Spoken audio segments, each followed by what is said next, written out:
Good morning.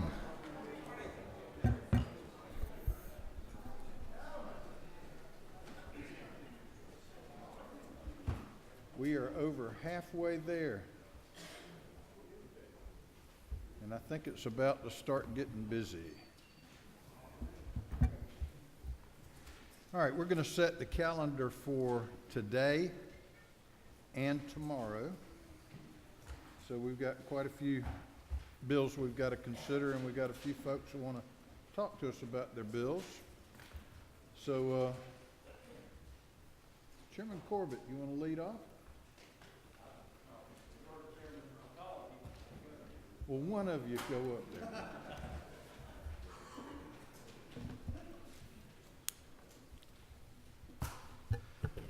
Thank you, Mr. Chairman, members of the committee. I bring before you the first bill that I have is on modified structured rule, 8 down, House Bill 131. Basically, what we're doing with this bill is taking the aquarium bill and moving it from just a plain revenue sharing tag to a conservation tag, and this just enables them to the aquarium to have a when they divide up the manufacturing fee initially and also the renewal fee, they'll get a larger part of the fee when they do that. How much? On the manufacturing fee, as it is right now, a $25 manufacturing fee, the state gets 24, the county gets 1. The change will be the state will get 5, the aquarium 19, and the county 1. The renewal fee right now is $35 renewal fee, 25 to the state and 10 to the aquarium. Under the change, it will move it to a $25 renewal fee, which the state gets 5 and the aquarium 20. Why? Why? Okay. The mission of the aquarium, their collaborative conservation and research efforts, they spend $2.1 million in research and conservation is budgeted this year. They allowed over 1,040,000 students to go through. They got a program where it highlights a sponsorship, education, admissions, where they get in free if you're a Tier 1 or Tier 2 county. So they do a lot of free admission for kids from Tier 1, Tier 2 counties, plus they do a lot of conservation work as well. Any other questions?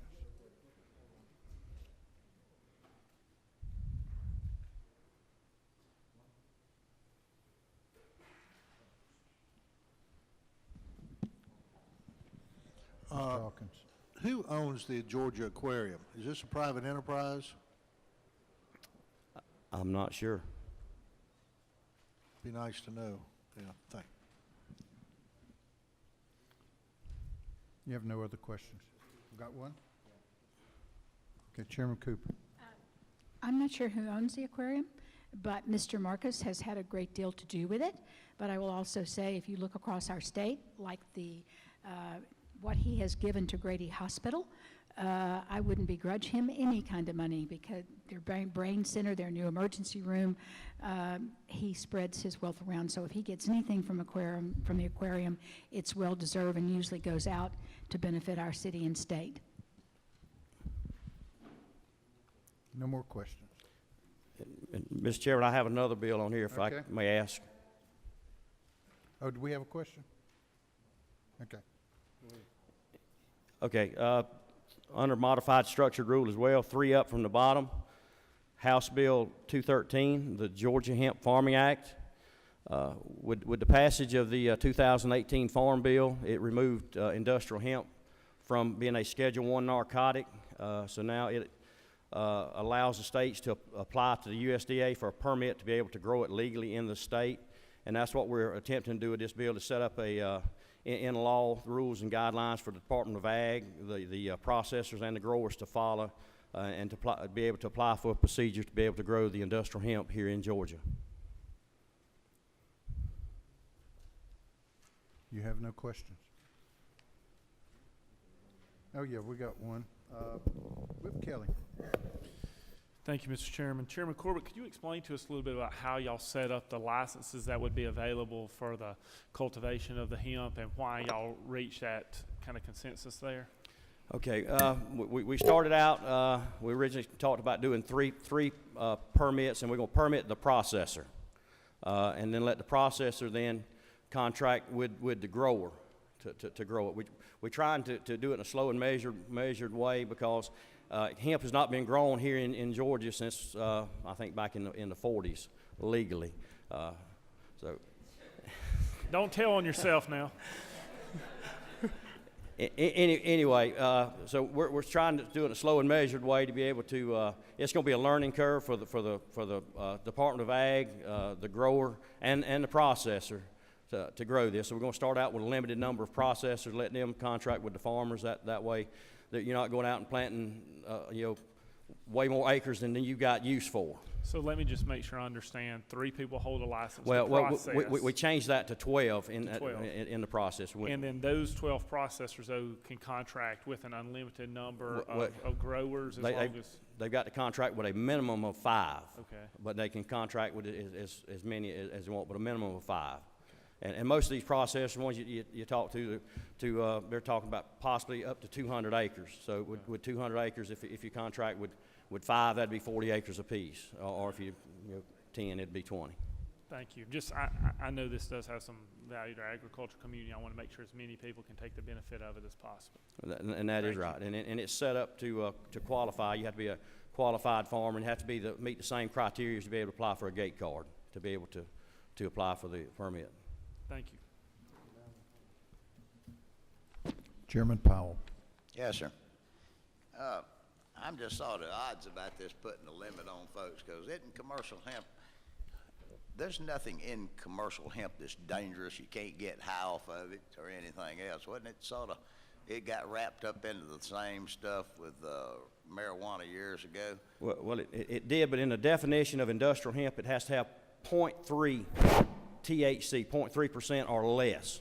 So if it gets over 0.3, that's when it becomes illegal. So that's the guideline. We got to make sure we can stay below that 0.3, and the University of Georgia and other universities think they can actually develop a seed that has no THC. So hopefully in the first few years we'll be able to that point where you can have a seed that has no THC. So it's got minimal. So the reason for limiting the licensees on this would be they're afraid they're gonna mix the good stuff in with the normal stuff? No, and that's the other. You don't want to mix it together because it'll cross-pollinate and it'll cause your industrial hemp to be higher than it should, or it would cause, if somebody's trying to do it illegally, it would make what they're trying to grow be way less. So you don't want to mix the two together.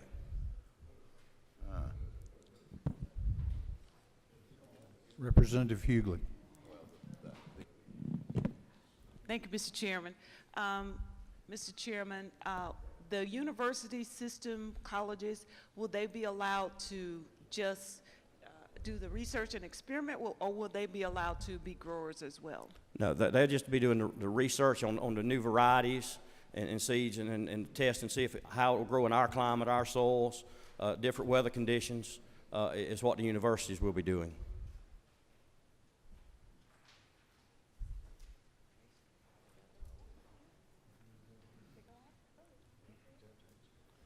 Representative Beverly. Thank you, Mr. Chairman. Gentleman, yield. I yield. I have 2 quick questions for you. Number one, what is the cost of the processing of if someone wanted to get a license to process, what would that cost be? For the processor, we call that the permit for the processor. Yeah, what would the Right now, it's set at $100,000 for the first year for the fee, and then it drops to $25,000 a year after that. And as long as they stay, don't violate any of the rules that's set up by the Department of Ag, and then our rules that we set up in law, they can continue to receive that on as long as they want it for the $25,000 a year after that. Thank you. And gentleman, yield for one more question. Yes. Will those licenses or the processing license be demographically spread out throughout Georgia, or will it be places where we have a certain amount in South Georgia, a certain amount in Middle Georgia, a certain amount in North Georgia, or is it just the market will just demand? There's no requirement for that. The only thing in there, if you have more than 12 people apply, then it'll go to a certain criteria, financial ability, experience, and then whatever other criteria that the Department of Ag would like to set up that they have to meet. If there's more than 12 apply. Chairman Setzler. Thank you, Mr. Chairman.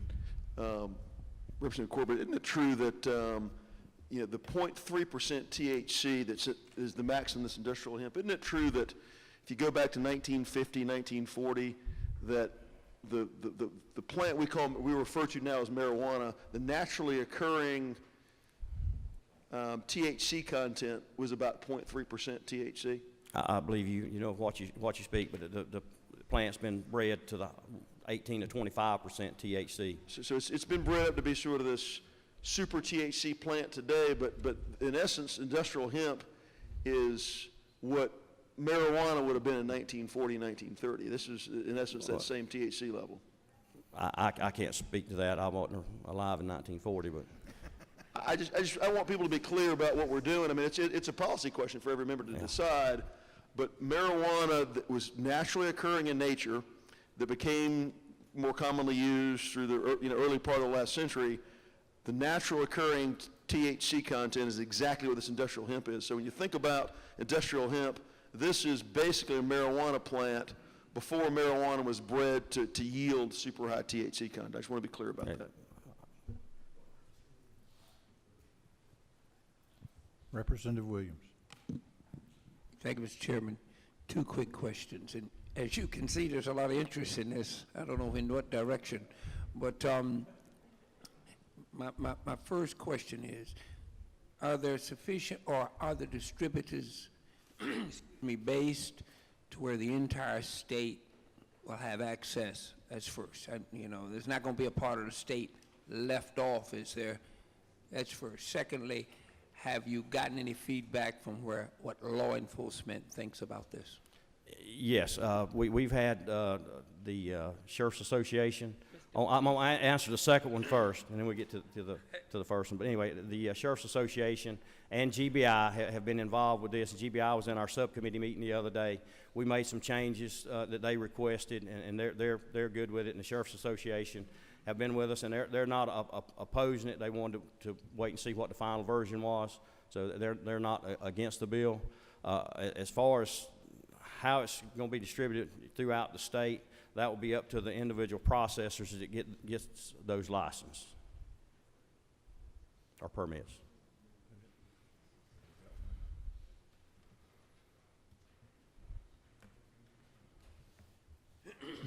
You have no other questions.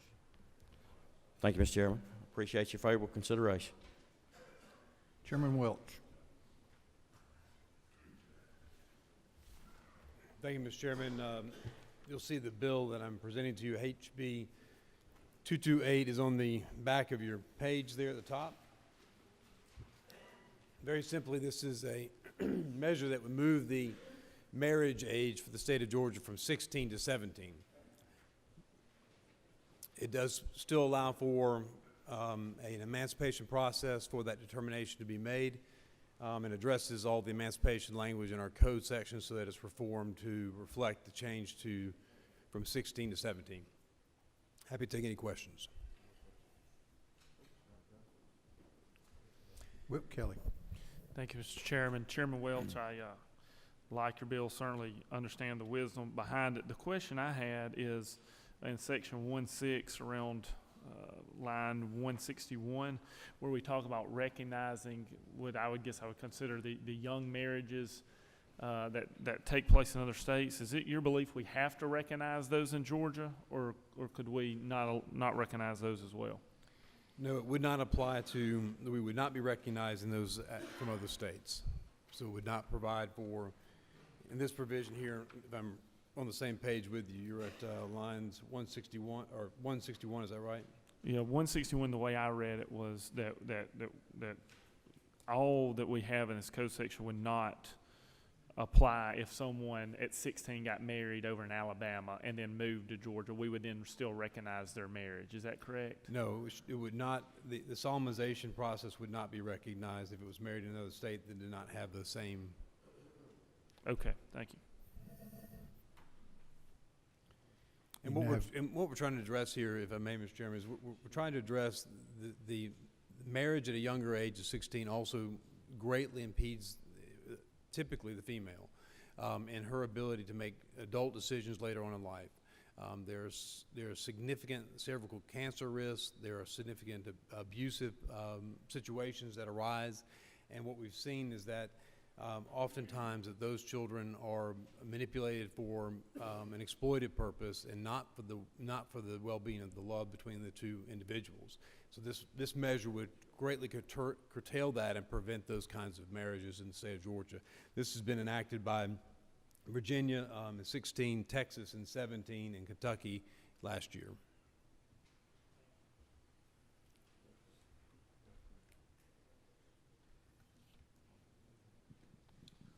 Mr. Hawkins.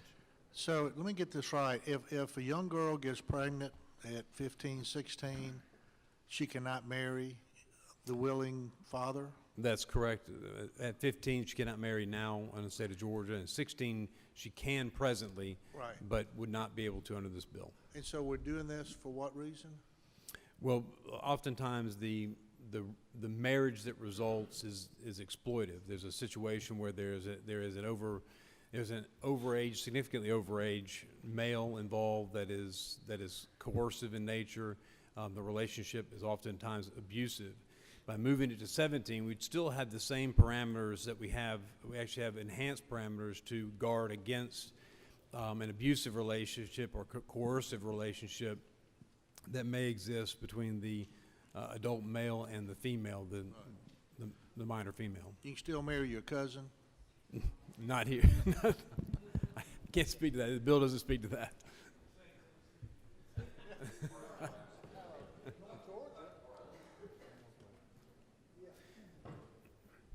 Did you ask him if he could marry his cousin, or was he still married to his cousin?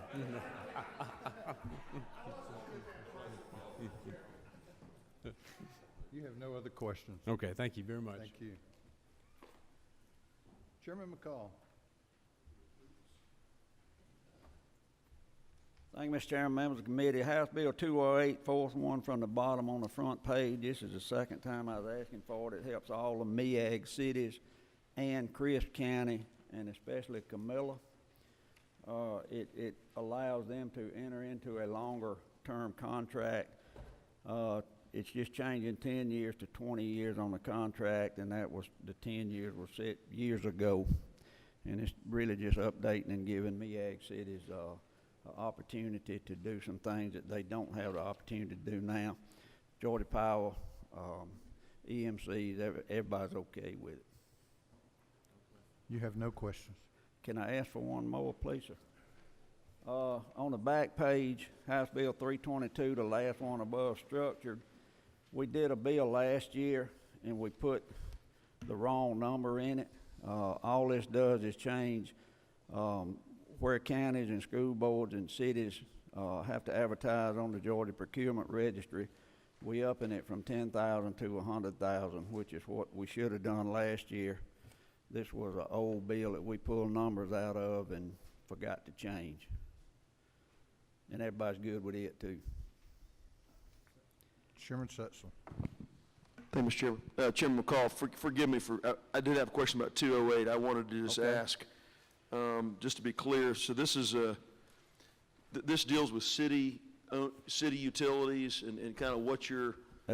Mostly the electric cities of Okay. Georgia. I think it's 40 or so of them, and then Crisp County has its own electric authority, so it would deal with it. And what it does is allow those to enter into contracts, say for a solar project, which is the easiest example I can give you.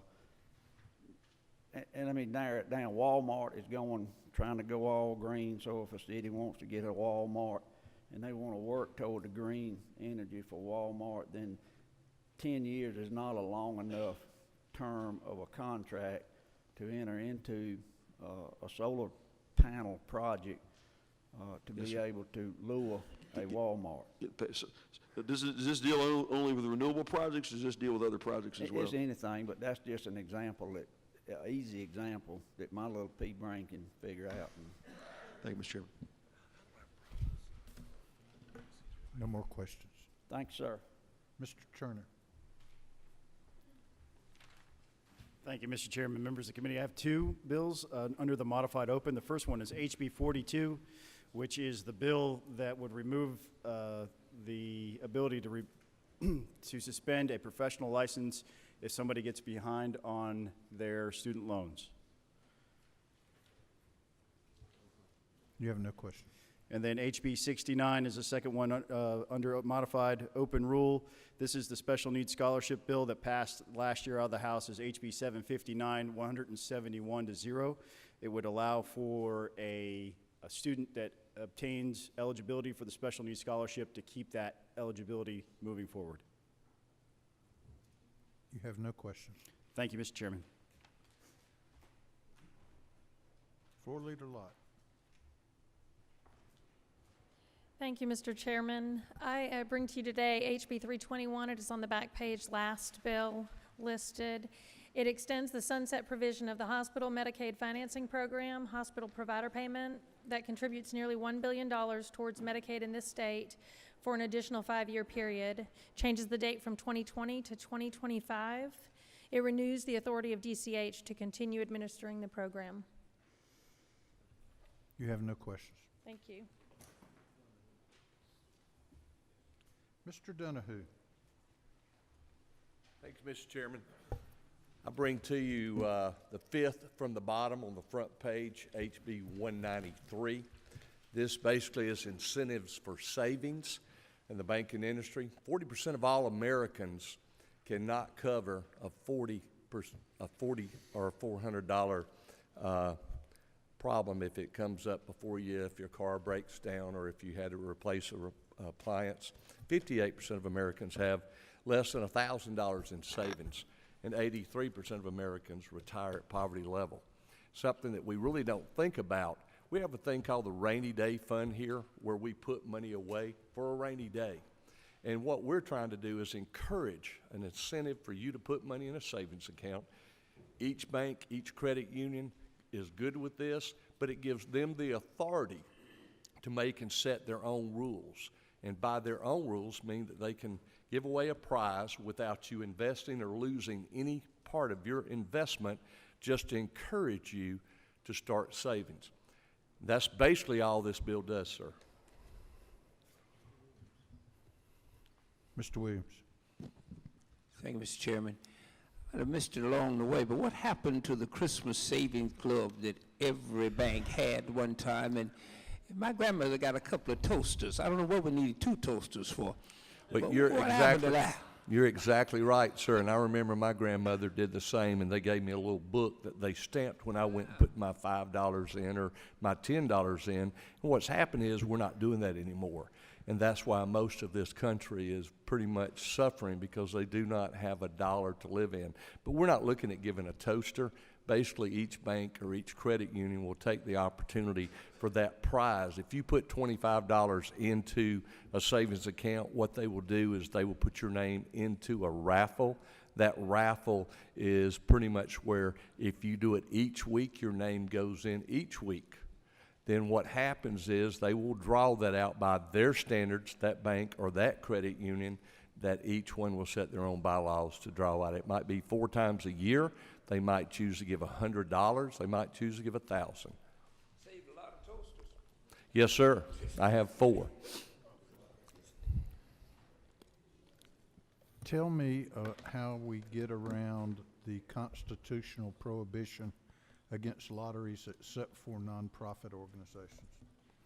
You know, Mr. Chairman, one of the things there is basically most of your schemes have some type of investment that you're going to lose. This here basically, all we're doing is we're coming forward just saying if you have the incentive to saving, you have a chance to win some money. And with the constitutional part, you know, I couldn't tell you exactly how to get around it. I just know that everything we've looked at, that there is a suspicion that we might be charging a fee, or there's a suspicion that this might try to take advantage of the saver, which it doesn't. In all the United States, we can do this. Each state has to make it, I think, pretty much their own. Well, looking at the bill, there is, I understand that the distinction in the Constitution is whether you pay money for the raffle. there's nothing in this bill that prohibits a credit union or bank from charging for the raffle, so it might be that we need to put that prohibition in there to make sure that it can pass constitutional muster. Yes, sir. Whip Kelly. Thank you, Mr. Chairman. Based on your comments there and the bill author's willingness to try and work on this, still some, I would make the motion that we recommit this to the Banks and Banking Committee for the purpose of adding in the language you just spoke about. All right, there's a motion and a second. Any objection? There's no objection. It's recommitted to committee. Thank you. Thank you. Emery, we'll get that fixed. Representative Gaines. Thank you, Mr. Chairman. I again bring before you House Bill 217. It's the second to last bill on the first page. This is a bill that did pass the House 169-1 last year and also made it unanimously through the Senate, but an unrelated measure got added to the bill and wasn't able to get through the whole process. But it would enable surrender services programs in Georgia. Happy to answer any questions. You have no questions. Thank you.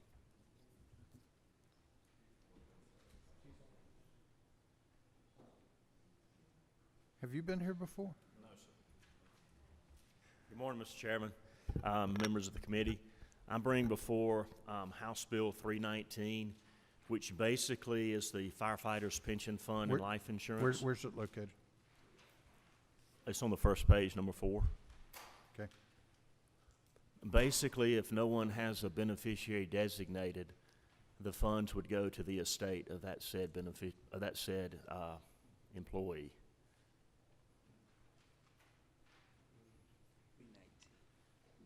Representative Al Williams. Thank you, Mr. Chairman. Is this your first bill before the Rules Committee? Yes, sir, it is.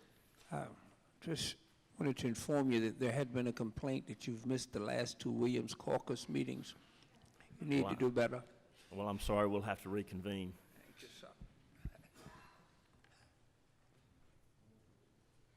I'm disappointed you have no other questions.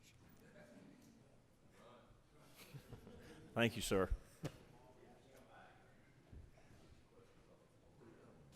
Mr. Belton. Thank you, Mr. Chairman. I'm bringing before you House Bill 26 on the modified structure rule, the first one. Do appreciate the committee's patience with this bill. Especially appreciate Chairman Cooper, who worked with me to make sure this bill is exactly right. Again, this is a psychology compact. Georgia belongs to 35 different compacts. It passed unanimously last year. It's Joyce Chandler's bill. It's one of the yellow items and the green, yellow, red bills that the military is requesting. I have a letter from the military. I have a letter from the Georgia State Psychology Compact requesting this bill. Increases consumer protections, it protects our sovereignties, and increases standards. Ask for any questions. You have no questions. Thank you. I ask for your favorable consideration. Floor Leader LaRicchia. Thank you, Mr. Chairman, members of the committee. This is the very last one on the front page under modified structured rule. Very simple move of a sunset for Joshua's Law. Most of you are familiar with Joshua's Law, and it sunsets on June the 30th of this year, and we just extend that sunset out to 2022.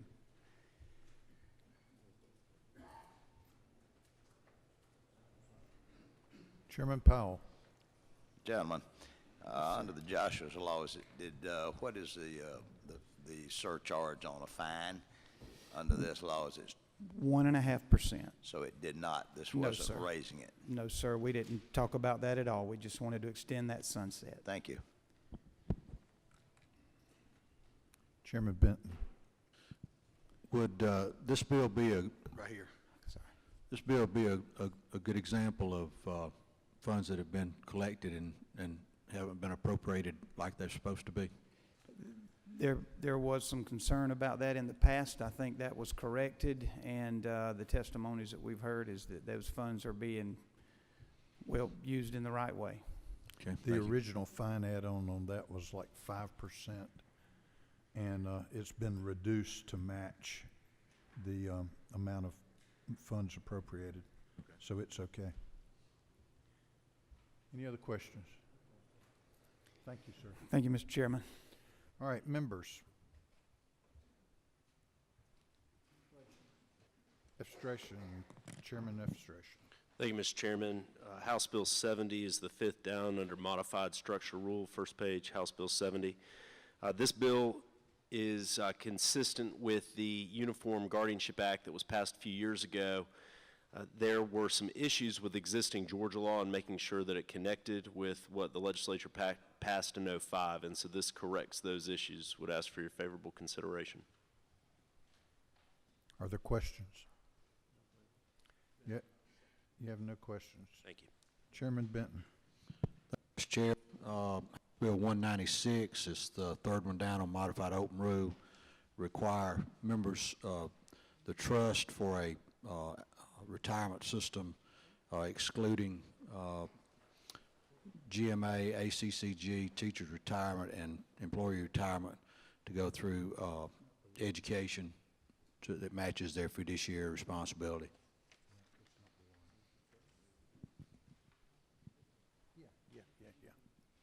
All right, let me ask you a question or two about that. You excluded ACCG and GMA because they're already providing training, is that Yes. correct? How is that different from, say, for instance, the state bar requires lawyers to do continuing education? And how would that be different than a law firm that goes to the state bar and say, we train our lawyers, so exclude us from the process? It's still required.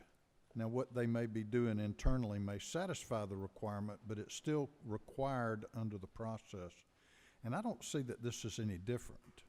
Okay.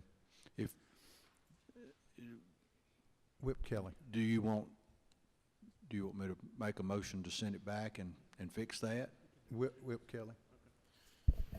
Thank you, Mr. Chairman.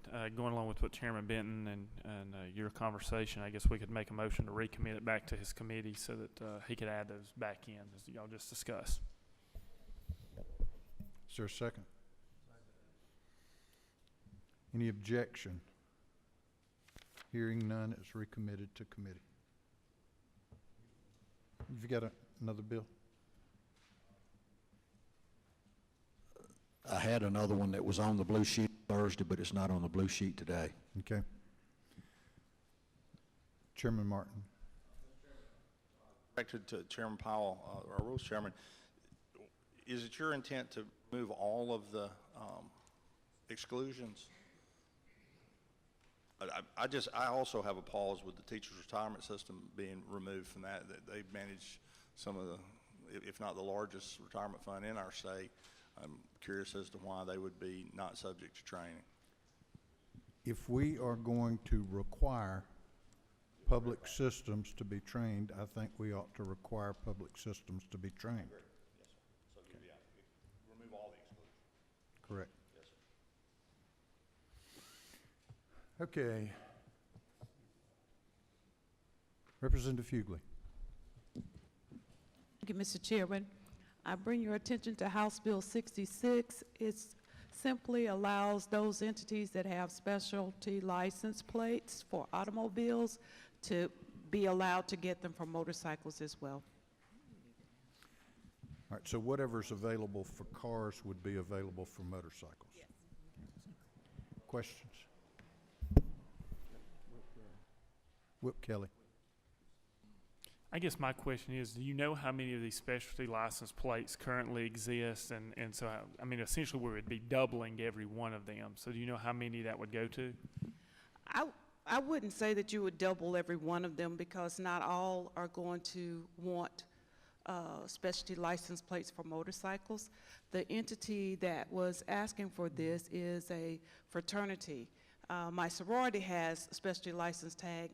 We won't be asking for that for motorcycles. So, so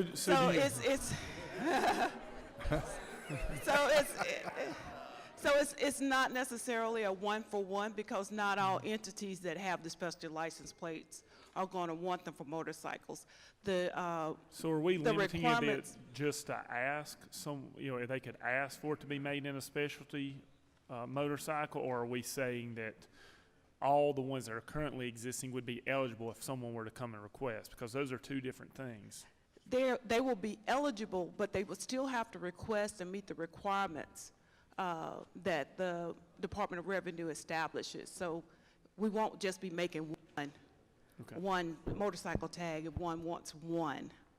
Okay. The reason it was for all entities as opposed to the entity that asked for this was so that once motorcycle specialty tags are out there, we wouldn't have to come back and come back and come back and authorize each one individually. And that's why it would make all of them eligible, but they would still have to go through a process. Thank you.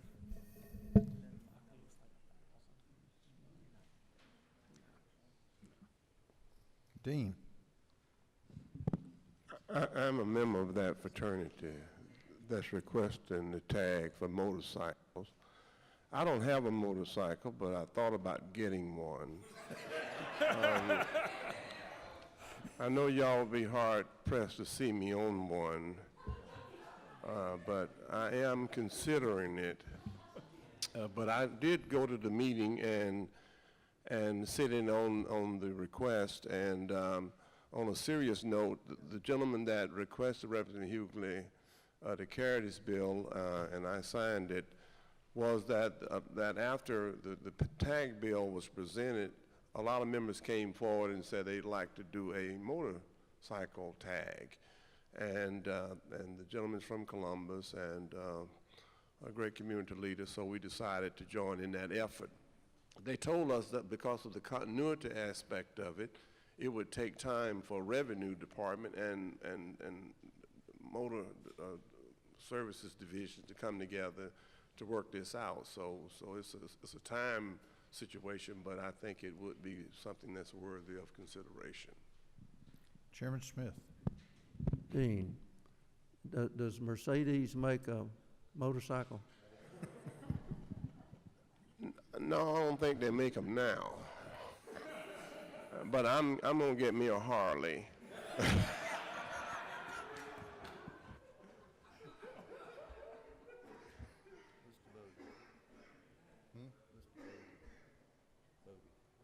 Mr. Bodie.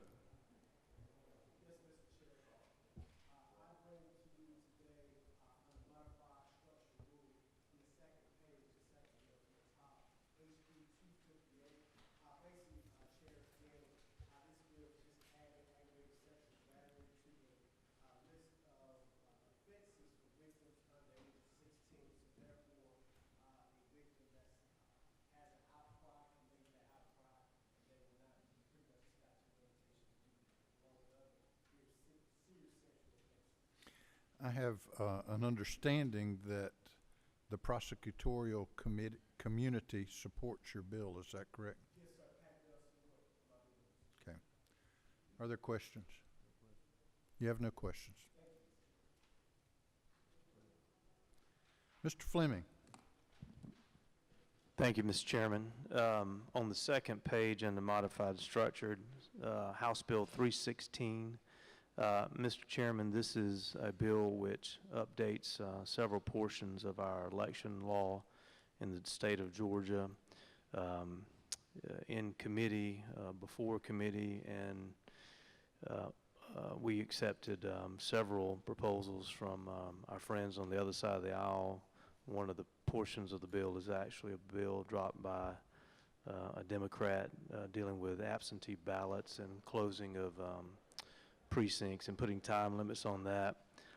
Besides those updates to election law, the other main part of the bill deals with a process of purchasing new voting machines for the state of Georgia. It would set in motion an RFP process that would be carried out by our Secretary of State to move us to a form of voting machines referred to commonly as a ballot marking device. With Pennsylvania just recently coming out in favor of this type of voting system, I think now a majority of the states either use this or have jurisdictions which do use it. It basically consists of a voter going into the voting booth or voting office, punching their selections into a touchscreen, which they are used to doing and have done now for about 17 years. And then a paper ballot is printed with those choices.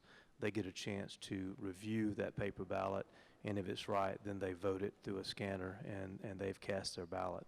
Very important to that process in order to strengthen our citizens' confidence in the voting system is, for the first time in Georgia, we will begin an audit process with this new paper trail, where you can now go back and look at individual precincts and counties and recount them to make sure that the tabulations were correct. So I'd be asking for that, Mr. Chairman, and also at the appropriate time, I would mention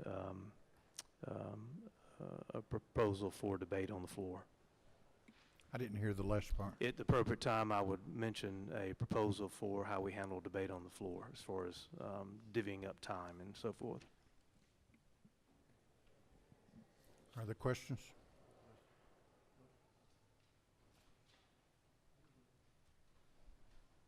Representative Hughley. Thank you, Mr. Chairman. To Mr. Fleming, can you explain to me why we are going from one voting device per 200 to one per 250, considering that this new process has an extra step? So I failed to see how it would go faster. Yes, ma'am. The answer to that question is that the 250 per voter ratio would equal what we currently are using in the state. In other words, that's the ratio that's currently out there. Secondly, our current DRE system of voting, as they're referred to, cannot be used in early voting and on election day because the machine actually tallies the votes and holds them.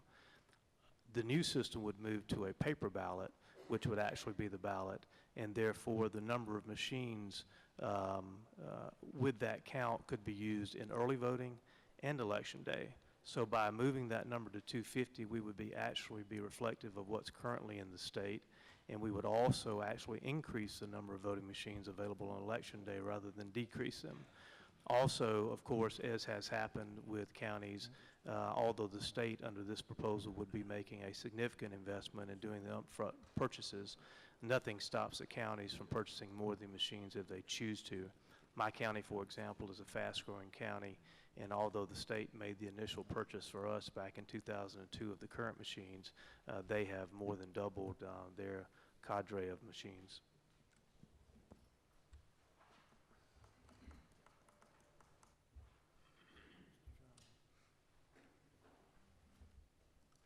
Leader Trammell.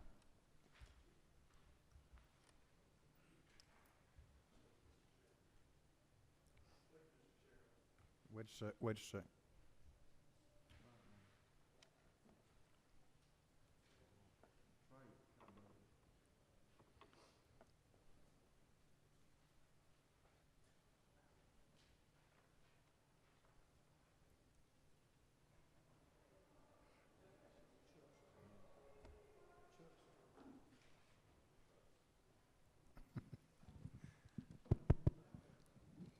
Thank you, Mr. Chairman. To the gentleman, isn't it true we had several days of testimony where experts and citizens expressed concern about the notion of using ballot marking devices as opposed to hand-marked paper ballots? Not only is that true, Mr. Leader, but there was also, I would say, months of study and with a commission that met specially last year and the early part of this year that ultimately recommended the type of machine we're referring to go to. Mr. Chairman, one other question, if I might. Isn't it also true that House Bill 316 in its present form would not exclude the use of coding or barcodes that would be read as the actual, by the scanner, as the actual mark for the vote as opposed to a human readable mark, and that we could, if we wanted to, put language in the bill that would say that the scanners actually read the mark, the human readable mark that voters intend for the candidate of her or his choice, as opposed to reading something that cannot be read like a barcode without the assistance of an external device. Isn't that true? The issue that the minority leader raises goes to the idea there are some 7, 8, or 9 different vendors that supply the various states in the union with these type voting machines. Some of those vendors offer systems that, to put it generally speaking, read the actual name. If you voted for Representative Matt Hatchett or Carla Drenner, you would actually have the name read off the scanning device, read the name printed on the ballot. Some of those vendors offer, of course, that name that you can see it to verify that you voted, but there's also a barcode at the bottom like you would see in a grocery store, and that barcode, that computer language, contains Carla Drenner or Matt Hatchett, for example. Both of those type systems are offered by the multiple vendors out there. The concern with making the legislation so specific that we dictated to the Secretary of State through the RFP process exactly what kind of machine, given those two options, they would have to purchase, is that we may make this a sole source contract by legislation. In other words, we would be tying ourselves possibly to only one vendor that produces that type of technology which you would be referring to. I don't think that is wise that we ever make anything a sole source contract. What usually happens when one vendor knows that they're the only ones that can supply your purchase, somehow the price usually goes way up.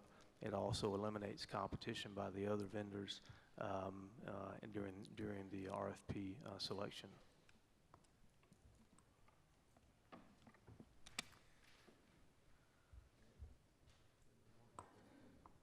Chairman Martin. Chairman Fleming, quick question. I've heard and gotten information about a hand-marked paper ballot where people bubble it in, and that would be scanned, and people would see a bubble next to Barry Fleming, and therefore they feel good that when it's counted, their bubbled-in thing would vote for Barry Fleming. I don't know where the chairman is. Oh, I'm right down the row here. I was just looking at it. Isn't it true that on that, even if you see that you're bubbled in next to the name you wish, that a computer program has to have an XY coordinate to read what bubble it is, and the fact that you bubbled in something next to the name you wanted, if the hardware is misprogrammed, it too can count the wrong person. And isn't it true that what we're trying to get at here is whatever is counted is on a paper ballot, and if there's a question, one can take the count that the computer has and put it next to the paper that's written there, and that can be checked. Isn't it true that what we're offering in 316 gives vendors the opportunity to offer us just that, the absolute opportunity to check what was voted for and placed on the ballot, and that the computer read can be looked at side by side with a human later on to make sure they're the same? Isn't that true regardless of how the ballot is marked? I believe the gentleman's comment, as I understand them, is correct, and there's another very important part that follows up exactly what you're talking about, that being that the voter themselves gets to verify who they voted for by seeing it printed for them, and that becomes their ballot. But there's also an audit process, and the reason I emphasize that is because that goes to the issue of the ballots that were counted, were they counted correctly? As all of us are aware, whether it be through CPA firms with our businesses or local governments, the audit process goes back to verify what has happened previously. Another point that the gentleman raises is very important. No matter which of the two systems that are being banted around that we may go with, whether it be marking a ballot paper with a pencil or marking it through a printer that doesn't lead to problems with voter intent, both of those ballots are going to be read by a computer scanner. And a computer scanner doesn't work like our eyes and our brains. We read a written language. It reads marks on a paper with coordinates of where that mark should be and what it means.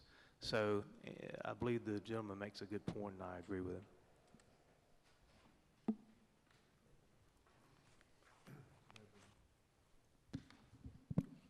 Representative Beverly. Thank you, Mr. Chairman. Does the gentleman yield?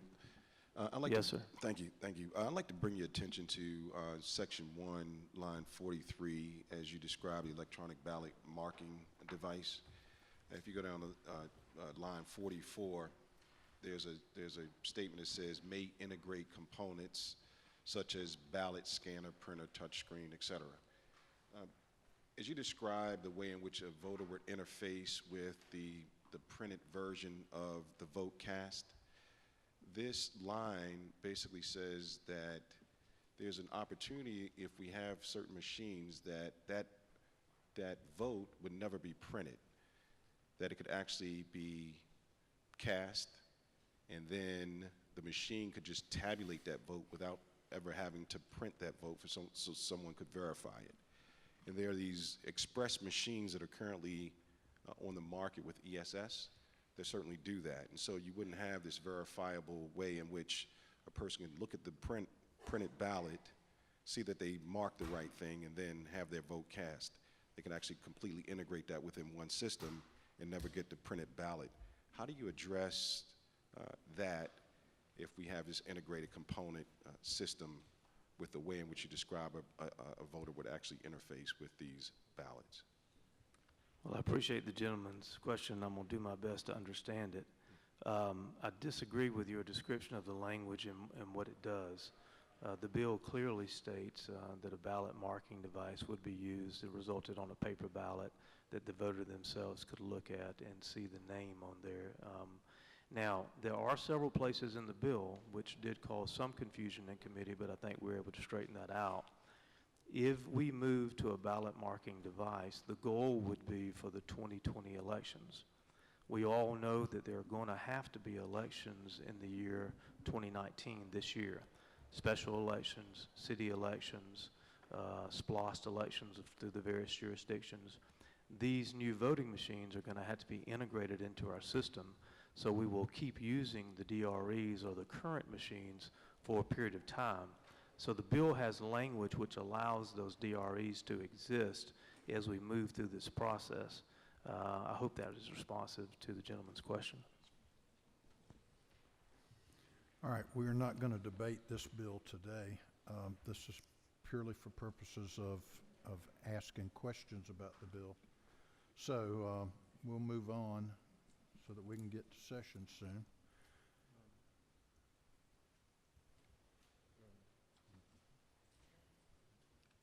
Terry Rogers. Thank you, Mr. Chairman. I'm still trying to get past Dean Smyrie on a Harley. Thank you. I'd like to present HB 221, please. Basically what this bill does is it allows the Congress Center to extend their bonding capacity from $400 million to $500 million. Came through the Ways and Means, both subcommittee and committee. It's a bill that we passed in 2017 for $400 million, and we're just raising it another $100 million to $500 million to take care of some construction costs for a new hotel. The bill, there is no fallback at all on the state. There's no liability from the state, and also the revenue from the hotel will pay the indebtedness. Are there questions? You have no questions. Chairman Harrell. Thank you, Mr. Chairman. On behalf of Chairman Watson, I'd like to ask for House Bill 105. This would provide that if and when our federal government acts and makes disaster relief payments available to those impacted by Hurricane Michael, that those payments would be exempt from state income tax. You have no questions.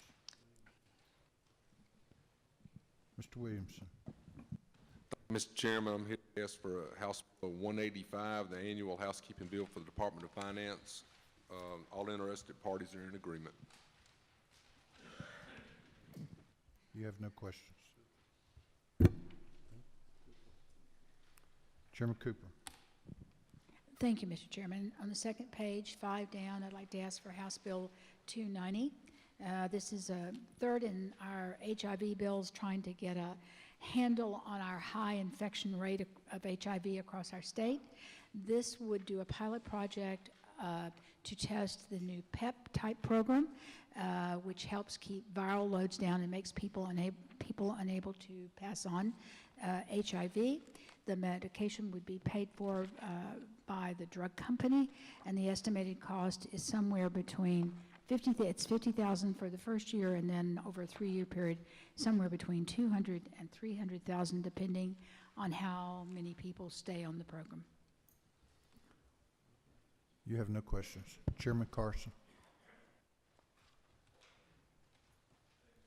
Did I promote you? I think you did. Vice Chairman Carson. Mr. Chairman, members of the committee, I bring before you House Bill 284, and all this really does is changes the magistrate court from a partisan office to a nonpartisan office in Cobb County. You have no questions. And then, Go ahead. If I may, House Bill 285, this does the same thing for probate judge of Cobb County, both judicial positions providing for nonpartisan elections. You have no questions. Representative Drenner. My light just won't go off. I don't have a question. I had a question way back, but it won't go off. Okay. All right, anybody else? All right, let's set the calendar for today. HB 26. It's on. HB 70. It's on. HB 208. It's on. HB 217. Moved. It's on. HB 226. Moved. It's on. HB 105. Moved. It's on. HB 221. It's on. All right, that's the calendar for today. Now we're setting the calendar for tomorrow. HB 319. Moved. It's on. HB 185. Moved. It's on. HB 228. Moved. It's on. HB 284. It's on. HB 285. It's on. HB 316. All right, there is a move, there is an objection.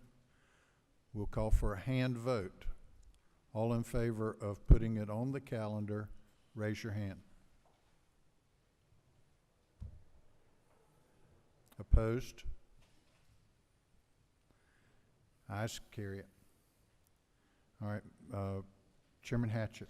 Thank you, Mr. Chairman. Pursuant to Rule 33.3, I move that we limit debate on House Bill 316 to 1 hour, time to be apportioned by the Speaker, and the 1 hour not inclusive of the time for the Chairman's reports. Okay.